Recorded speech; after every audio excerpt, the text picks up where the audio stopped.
Hello and welcome back to DNA's Garage, and today we're going to be still working on this rust bucket, just trying to make sure we don't fall apart going down the road. But anyways, so if you're familiar with the EKs, underneath here, or actually just about every car in the world eventually will have this problem. Right here just completely builds up of rust between the outer panel and the fender. And what happens is the water gets underneath and just starts building all this rust, and then it starts piling up. And as you can see, the previous owner had some different ideas, so he started to bondo the whole thing, and it's just too gone. So for eBay, you can get these stamped out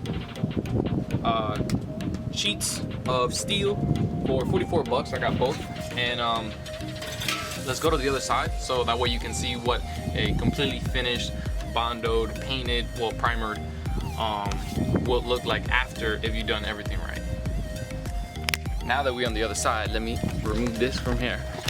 And as you can see, right there was my first cut, and then we removed the panel all the way to here, or it was more of a slant.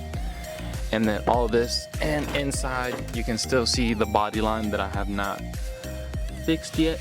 And as you can see, there's still a little hole right there that I haven't had time to go to the metal store with everything going on around the world. And I need some steel so I can make that little piece right there.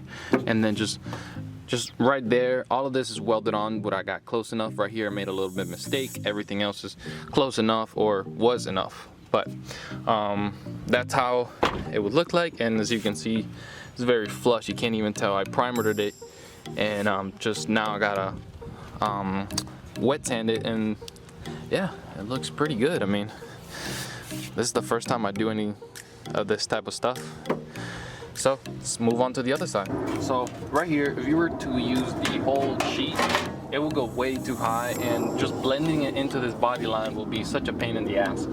So instead of risking all that, I made this cut and I measured, and that's how I got this line right here. So what I'm gonna do is cut this piece off, and then I've already traced everything onto the car, and that will be what I have to cut out, and then we're gonna weld it on.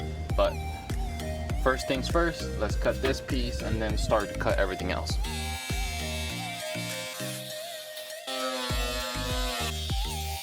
Boring. And of course, right as we suspected, there is the rust that we were talking about, and it follows all the way around.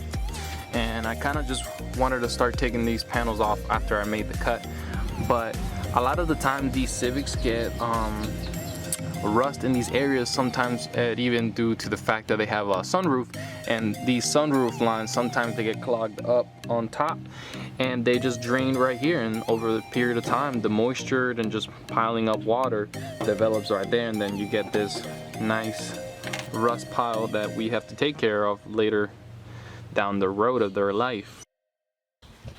Alright, so it's been a couple days, and as you can see, I've been doing a lot of off-camera work just because this rust takes forever for you to get down to the bare metal and find everything, because as you can see right there, let me see if I can, there's still like little craters of rust. So instead of keep on wasting my time, I'm gonna get as much as I can off of it, and then I am gonna go and hit one of the auto parts, or where I can find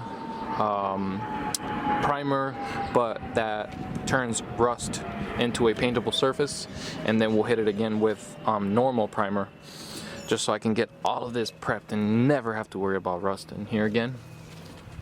But got everything ready to go for welding. Just need to take care of this part right here, and then we should be good. So after a while, as you can see, we got primer on it, and I went and picked up this rust neutralizer, and I just hit it with some regular primer, and it actually came out better than I thought. So I'm gonna start mocking up the the panel and start putting in tack welds so I can put everything back together. So I got a little carried away, I'm not gonna lie, and I started welding, and I left these welds right here so you can see my beautiful welds. Ha.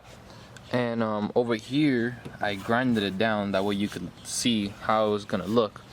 Now when working with this type of metal, you wanna do stitch welds, so you wanna just lightly hit it with the MIG, whatever you're using, and then move to another section. That way you allow the metal to cool off, because it's so easy to make a hole through this really thin metal. But let's keep the door closed, because under there, oh man, those are ugly. There's a lot of holes that I had to cover up. So but yeah, this is pretty much but all right, I'll see you on the next video with this beautiful rust bucket.